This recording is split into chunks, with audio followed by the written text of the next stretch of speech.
All right, so I'm seeing and hearing all these different reactions about Keyshawn Davis coming in overweight and missing weight and all these different reasons. And but it's crazy to me because I don't know why everybody's so surprised or so shocked. Like if you pay attention, he let y'all know he was about to do that. You know what I'm saying? The day before the weigh-in, he was talking about how he pressed Abdullah Mason when it was just him and Abdullah, and he said he asked him about fighting him, and he said Abdullah said to him, "Ain't Top Rank about to let you vacate the title at 135 and go up to 140?" When I did ask him, did he want to fight me face to face without all these cameras, he said, "Yo, isn't Top Rank gonna let you vacate the belt and you move up to 140?" Did he say that on the stage right then and there? Did I expose that right there on stage? No, cool. Okay, cool. Right? So he already told y'all that. Right? So that's the thing you missed out on. It went over your head. Right? And then the other part was about him missing the weight. He can still make 135. He young. He like in his early 20s right now. He can still make 135. He even said it himself. He said he was walking around 146 his whole camp. I mean, I was like 146 is entire camp. I ain't gonna lie. I do want to move up to 140 because I don't want to make 135 no more, but I really can still make 135. What about Dave? So he said he can still make 135. He just wants to go up to 140 because he don't feel like it no more. Right? Again, y'all missed that as well. And then he comes back, comes to weigh in weighing 4 pounds overweight. And not even he don't look drained or nothing. He's not even making an attempt to cut that weight.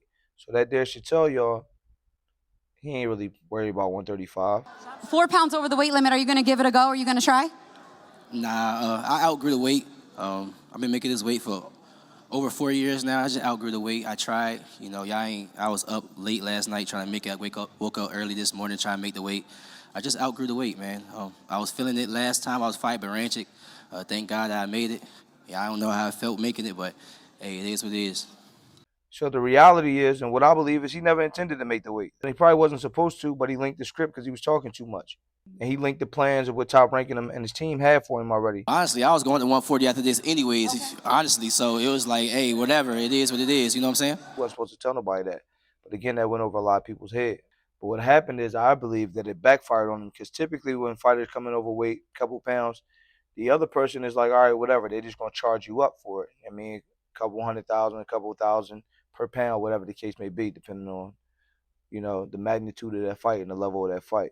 Prayerfully, everything still go through as planned, but I'm pretty sure he'll still take the fight, and the show must go on. But what he failed to realize and to account for is that the opponent, and De Los Santos, still reserves the right to just say, no, I'm not going to fight him because he's met his contractual obligation already. And if he was smart, he put a guarantee inside of his contract. So no matter what, he was going to get a guaranteed purse, even if Keyshawn didn't make weight. So it looks like that's what happened.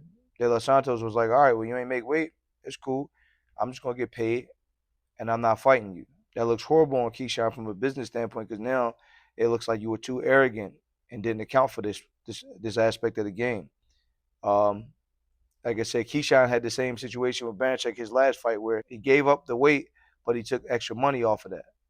Whereas this time, it didn't work for him that way. So now you got a homecoming where he can't even fight in. And Abdullah Mason now, the dude that was coming up behind him, is going to steal the show, and he became the headliner and Keyshawn's homecoming. He got a lot to worry about and a lot to think about now. Again, man, y'all be thinking I'm making this stuff up about the business of boxing. Like I say all the time, this thing is smoke and mirrors, man. There's a whole lot more going on behind the scenes to make this look like what it is. Usually things aren't nowhere near what they look like.